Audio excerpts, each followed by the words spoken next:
If you've ever been overwhelmed by all of the information out there about how to run a successful nonprofit, this episode is for you.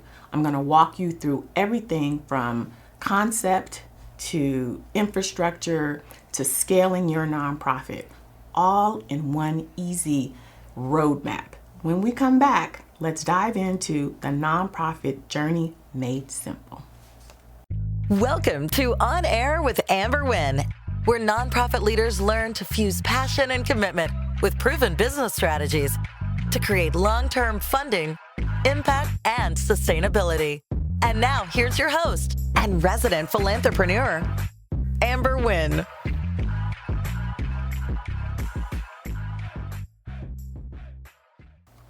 Hey fam, it's your girl, Amber Wynn, Philanthrepreneur. And one of the biggest challenges, I think, of starting a nonprofit is what to do and when to do it. A lot of my new founders, heck, a lot of my seasoned founders are constantly trying to do things that are either too late in the game or too far in the game. What do I mean by that? Prime example, a person will start their nonprofit and the very first thing they'll try to do is apply for a grant. And the reality is that organization is probably not even, eligible. Yes, they filed their 501c3, but they don't have the track record. They don't have the systems in place that will allow them to provide a funder with financial statements. There's so many things to do. But if you haven't done your research or if you don't have a system that teaches you what to do, when to do it, then you're liable to be spending a lot of time doing things that won't serve you. But you don't know what you don't know, right? And so what ends up happening is my nonprofit leaders spend a lot of time in a stage that's way down the road, and they end up spending money that they shouldn't. Today, I want to talk to you about the nonprofit journey. And I say that it's made simple. The explanation of the journey is simple, but when you are running a nonprofit, it is a lot of work. I'm never going to be a person who's going to lie to you and say running a nonprofit is easy. There's a reason why your girl don't have a nonprofit. It's because it is a lot of work. I would say that it takes 3 times the amount of effort to run a nonprofit than it does to run a for-profit, right? But if you are in it and you are committed and all you need is the roadmap, then I got you. Because the journey can be made simpler if you understand what it is you're supposed to be doing and how you're supposed to be doing it, right? It's always easier if you have a roadmap. If you're running around in the dark, making stuff up, doing things before, it's going to be a challenging journey. So we don't want that for you. So when we come back from a break, I'm going to explain to you what the 7 stages of nonprofit development are and why they matter when we come back. If your grants aren't getting funded, it could be because the funder can't see how your programs are making an impact in your community. Get the How to Demonstrate Impact workbook to quantify the work you're doing in your community in a way that a funder can see a potential return on their investment. Funders need proof that your organization will use their grant dollars to improve your community. That proof is called impact, and impact is quantified through measurable outcomes. Leverage my 30 years of program development experience to help increase your chance of securing funding. Order your copy today. Welcome back. Today we're talking about the nonprofit journey, and there are 7 stages in the nonprofit journey. And the reason why they're broken down into 7 stages is because there's certain things you need to do before you advance. For example, most of my nonprofit leaders start their nonprofits and think that they qualify for grants when they don't. So let's talk about some of the stages. Stage 0. Stage 0 is when you're thinking about starting a nonprofit, right? And in this stage, you're passionate about a cause, you want to make a difference in your community, but you probably don't know how to actually go about starting a nonprofit and how to set it up. You may not even know who your target audience is. You may be like, we're going to serve everyone because there's so many needs. No, you don't want to do that. You may not even know how you're going to deliver the services. You just have this passion and this desire to fill a need. And all you know is that you want to make a difference. That's stage 1. That's thinking about starting a nonprofit. That's stage 0. Stage 1 is actually starting the nonprofit. And if you're in this stage, you may determine the organization's name. You may have developed your mission statement, created an organizational purpose or philosophy statement, and you may be wondering, besides being the founder, if you should serve as the organization's president, the executive director, or should your title even be a CEO or both, and what that means. In stage 1, when you start your nonprofit, it's not just, oh, I'm starting a nonprofit. You are filing the legal documents to become a bona fide nonprofit. So you've got to file at the state level, then you've got to file at the federal level to become a bona fide nonprofit. This is the very first step of forming your organization. Stage 2 is developing your purpose. And in this stage, you're getting closer and to really refining who you are, right? So you're getting clearer on the need in your community and your organization's capability for addressing that need. You may or may not know what facts and evidence support the need for the solutions in your organization. Why is that important? Some nonprofits will start and they'll see the problem and they'll dive in and they'll create programs. But when you start submitting to funders for money, in stage 2, when you develop your purpose, you're also creating what's called a case for support. It's not enough to say, oh, we've got needs in the community, give us money. There are tons of organizations that are asking for the same pot of money. And what a funder is going to use to determine whether or not they're going to fund you is your case for support. So there's a problem. Now you have to provide data, you have to provide statistics to prove that there's a need. It's not enough to say, well, look, we've got all of these young girls getting pregnant, at 13, 14, we need to do something. You absolutely do. But in order to get that money in this stage, you want to build out a case for support. I'm pointing this out because I have organizations who've been in existence for 5, 10 years. They don't have a case for support. What they do have is a track record. But when you're submitting to a funder, if you have a strong case for support, you can include your impact, your success, your track record, but you have to have a really solid case for support that says, LA County says in any given day, there are about 30% of youth who are, unsupervised. And as a result, they're participating in, all the things they shouldn't be participating between the hours of 2 and 6. You need data to say it, right? Back in the day when life was good, back in the 90s, when I was just starting in the nonprofit sector, we could just do a narrative and we could get money. Things have changed. Funders now want documentation, they want proof, they want data, they want statistics. And so in this stage, when you're developing your purpose, that's what you want to do. You want to be able to prove that there is a need and have data that's going to back that up. When we come back, we're going to continue with the nonprofit journey and explaining all 7 stages. So we'll finish with stages 3 through 4, because when you understand the stages, you save money, you save time, but more importantly, you follow the process by which you can build out a credible nonprofit organization. When we come back, we'll finish the nonprofit journey. Have you been duped by a grant writer promising you the moon and the stars, but after collecting your $2,000, you never win a grant? No, a grant writer can't guarantee you'll get funded, but if you don't know how to vet them, you could walk right into a scam. Check out my guide, The Questions to Ask a Grant Writer Before You Hire Them, to help you determine if a grant writer is a bona fide professional or out to steal your hard-earned money with no intentions of yielding results. This guide explains what to look for in a grant writer, if they're novice or seasoned, if they're a fit for the type of proposal you need written, what questions they should ask you. Leverage my 25 years of grant writing experience, securing over $10 million in grants for clients, to help you find a qualified grant writer and reduce your chances of getting scammed. Order your copy today. Welcome back. You're on air with Amber Wynn, and today we're talking about the nonprofit journey. And we're talking about the journey because people jump into this space and they just start doing things willy-nilly, right? Oh, I'm going to work on my board. If you just started, you don't want to have just anybody on your board. You don't want your cousin and right? But you don't want to start working on your board in stage 0. You don't want to start working on your board in stage, 1. You want to start working on your board in stage 2 because you want to build out your budget. You want to build out your program so that when you go to recruit a powerful board, they have an understanding of what it is that you're doing. So there is an order in which you want to do things in your nonprofit that's going to facilitate growth in your organization. And you want to do things in order, right? You want to build your foundation. You want to create a program that a busy board member would be willing to sacrifice their time to sit on your board.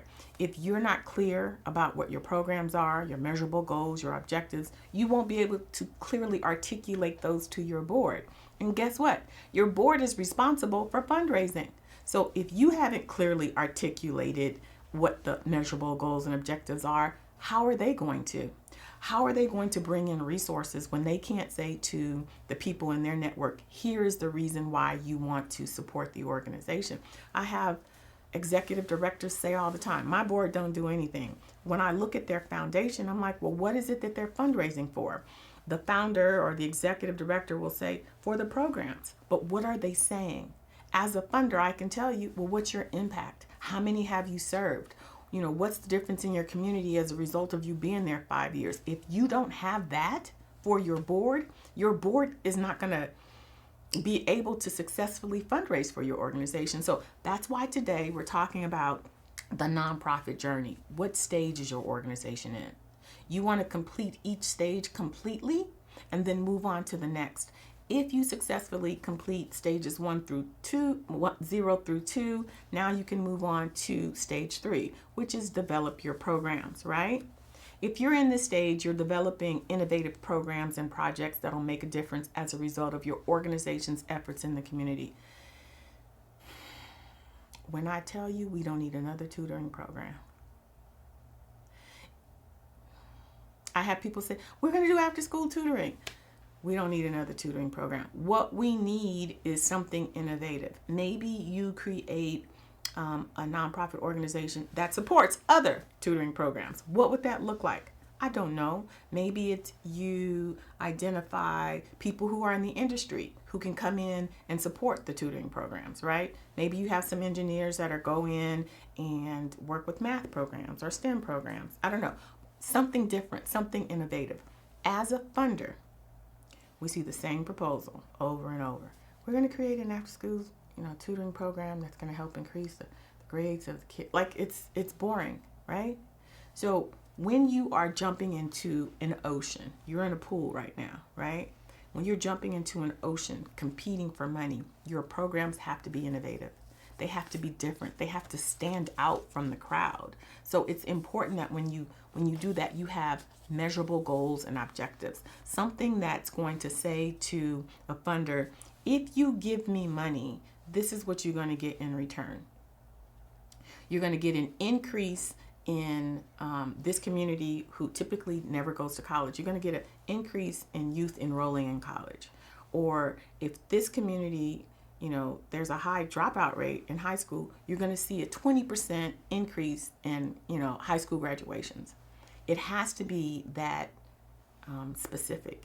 You can't say, we're going to improve, the community as a whole. We're going to create independent thinkers. That's not tangible, right?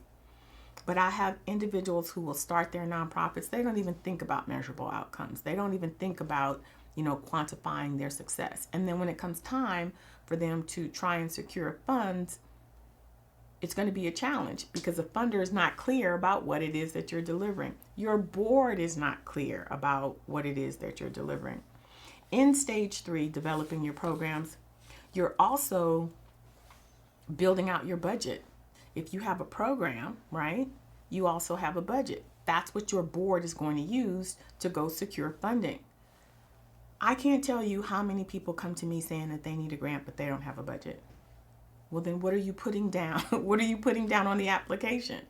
Your budget should not be how much you can run the organization on. We can run it for $25,000. We can do it for $10,000.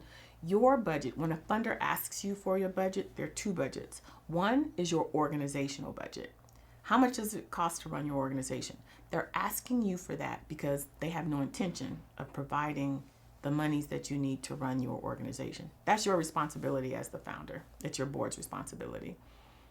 Your funder is interested in funding the program. So you're going to submit the organizational budget and you're going to submit the program budget. The program budget is how much does it cost to run this program. That's what I'm going to give you. I'm not going to give you the money to run your organization because it's your responsibility to run your business, right?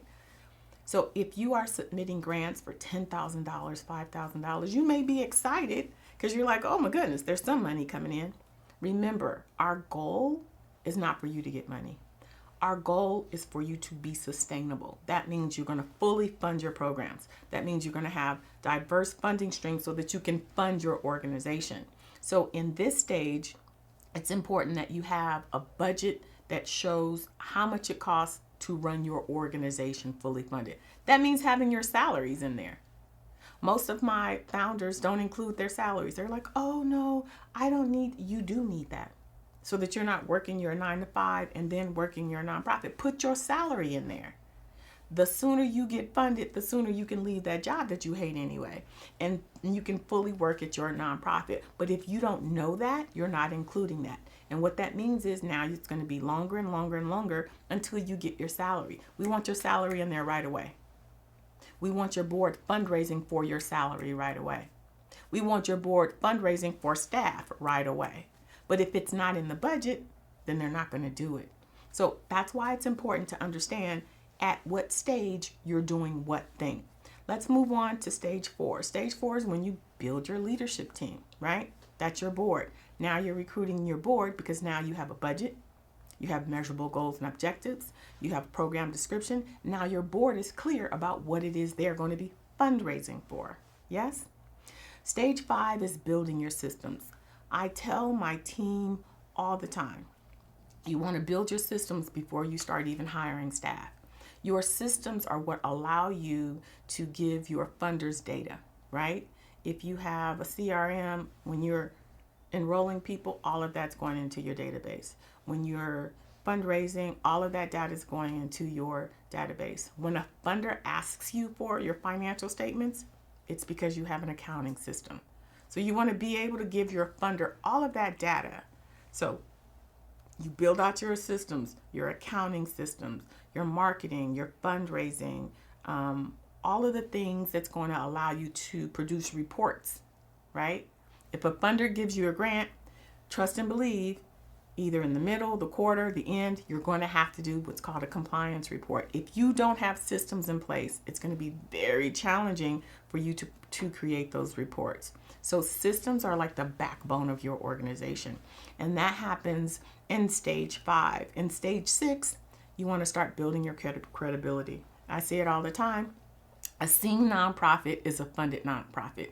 If your funders don't know that you exist, then you can't get funded. If your constituents don't know that you exist, then they're not going to come and, get your services, which then is your impact. So stage 6 is building out your credibility.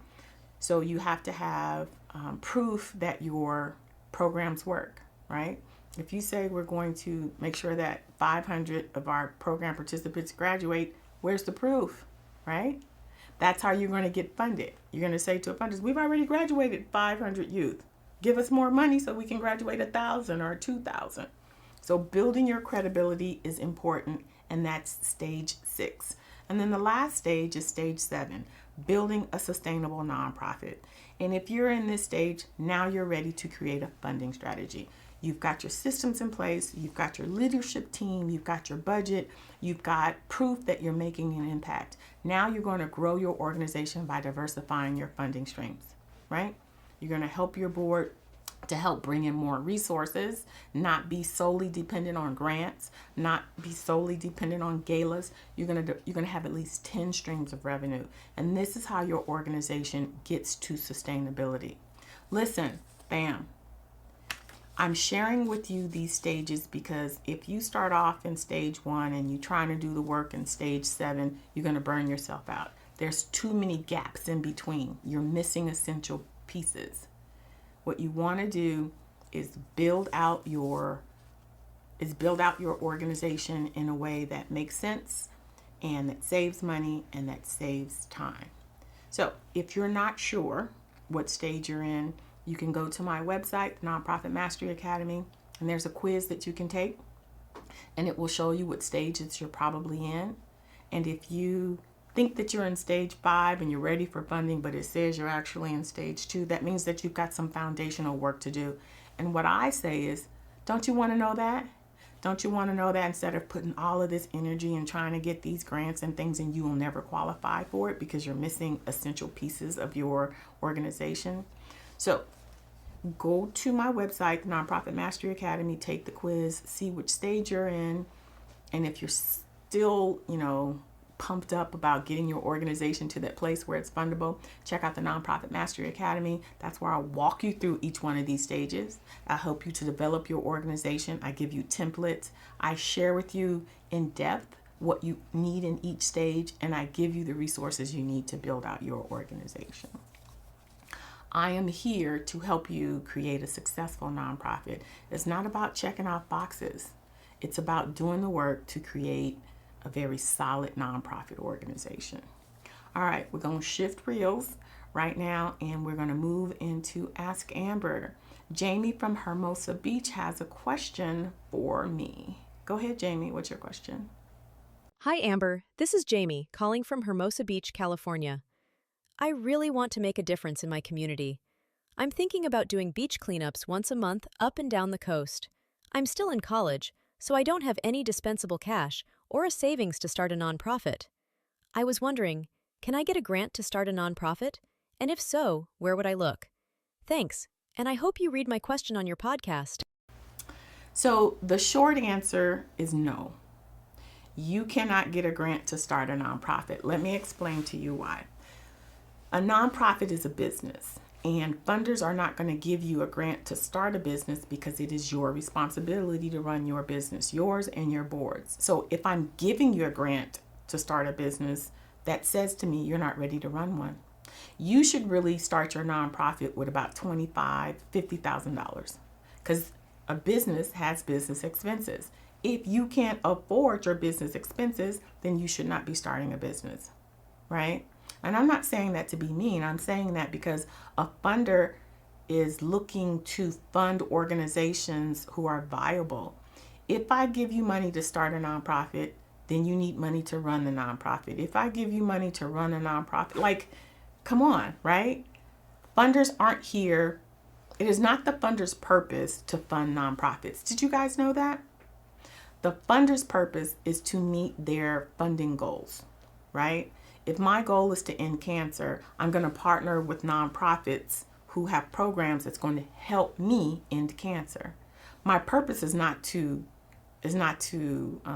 pay to run your organization. That's your responsibility. It's yours as the founder and your board's. It's really your board's responsibility to make sure that the nonprofit is viable, but it's not the funders. So if you start off asking for a grant to start a nonprofit, then as a funder, what I know is you're going to keep coming back to ask me for money, and that's not my responsibility.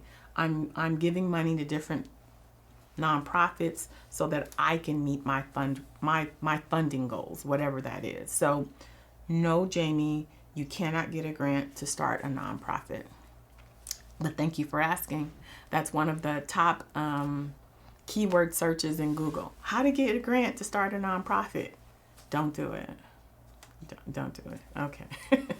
Let's move on to episode 3 of the Nonprofit Spotlight. It's when I shine a light on the most amazing people in the universe, my nonprofit leaders. We're in conversation with Mercedes from In Due Time Coalition in the Antelope Valley. She's supporting birthing moms so that they can have amazing birthing experiences, healthy babies, so that they can, bounce back and be the best moms, and dads can have the support and siblings can have the support. It's an amazing organization, and I am so excited for this episode. So let's jump back in.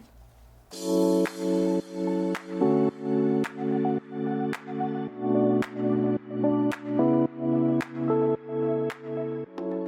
with us, what's the difference between a doula and a midwife? Yeah, so how I like to explain it, doulas are everything waist up and midwives are everything waist down. Now that's very clear. Okay. All right. That's so very clear. midwives are catching the babies.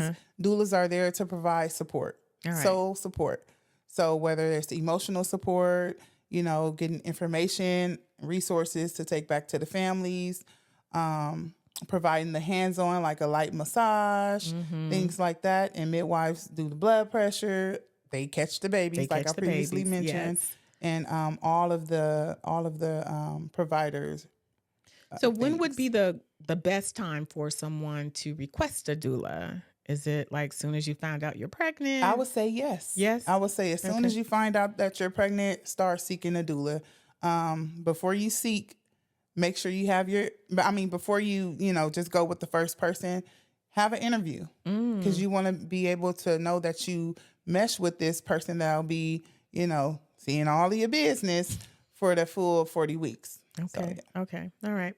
So, tell us a little bit about some of the challenges you've had as a nonprofit leader in trying to bring these types of support services to the Antelope Valley. What types of challenges have you had? So, some of our challenges before Amber Wynn was funding. I would say that was a main challenge.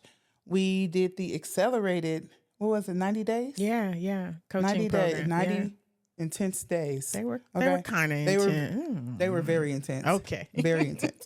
But it was definitely beneficial. So we were applying for grants previously. But to get fundable, we did a lot of partnering with other organizations meaning they would get the funds and then sub-award to you? Yes. Okay. Yes. Right. And even like mini grants through different organizations. Yes. So we did that. And then we did, again, the intense 90 days. I think the hardest part of that was our budget. And tell the people why. It's a lot of numbers, y'all. It's a lot of numbers. But it's a lot of numbers, but numbers. what did you learn from that process? I learned that it's doable. You have to just sit with it and get it done. And we saw that a fully functional nonprofit, to run it's a lot of money. It's a lot of money. We And were when you asking for like 25,000 here, 30,000, but then to see like larger amounts of money, it's like, wow, like we were able to do this. So I appreciate that. Right. And it's important for nonprofit leaders to understand that, we're dealing with big problems, and big problems require big solutions. And that's not a $25,000, solution. Right. So Mercedes did the work. She has a funder ready budget. She has programs and descriptions that a funder understands, right? Yes. It's not these vague, it's like, okay, here are our goals and our objectives. What happened as a result of going through the program and refining and really being clear about your purpose? What did you experience after? Yes. So I experienced joy, y'all. I experienced so much joy. Okay.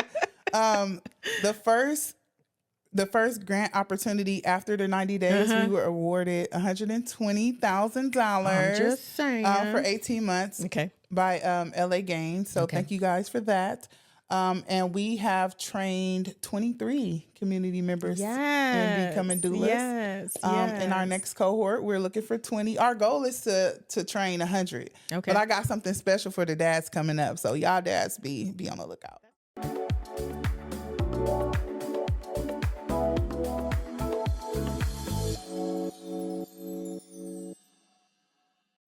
Welcome back. That was episode 3 of our conversations with Mercedes. If you want to be spotlighted on my podcast, make sure you hit me up on any one of my socials. I'd be delighted to shine the light on you so that you can get more visibility. As I always say, a seen organization is a funded organization, or at least it powerfully positions you so that you can get funded. If you're doing all of this work and funders don't know you exist, then you're not going to get funded. It does not happen magically. It happens because you put yourself in a position where you can be funded. Listen, if you don't want to come on my podcast, that's fine. Get on somebody's podcast. Get in front of your potential funders so that they can see the amazing work that you're doing. We have one more episode left speaking with Mercedes. But if you want to go ahead and watch the whole interview, go on over to my YouTube channel. You can watch it in its entirety. Otherwise, you can watch me next week with the final conversation. As we wrap up today, I just want to reiterate that today we've been talking about the nonprofit journey. It is a journey. It's not a sprint, y'all. And if you understand which stage you're in, it's going to powerfully position you to be successful in this space. I have people jumping into the nonprofit sector thinking that it's easy. It is not. You've got to build out a whole business, marketing and accounting and program development, networking, compliance. It is a whole business. And that's why I'm here to support you. You may not know what that entails. I got you. You don't have to figure it out. What you have to do is go to the nonprofitmasteryacademy.com and check out all the things that I have in place for you so you don't have to ever figure it out again. Everything is mapped out. 12 modules. It walks you all the way through. You save time, you save energy. Listen, I've had people who started their nonprofits, they're at stage 0, move to stage 1, and then in stage 2 they try to hire a grant writer. You're not ready for a grant writer at stage 2. You haven't even created your budget. That's in stage 3. What is a grant writer going to write to? You're going to get scammed, right? I can't tell you how many people have lost $3,000, trying to get the right grant writer. It's not about the grant writer. It's about what stage is your organization in. Do you have a budget, an annual organization budget and a program budget? That's what a grant writer is going to use to then, complete the grant. So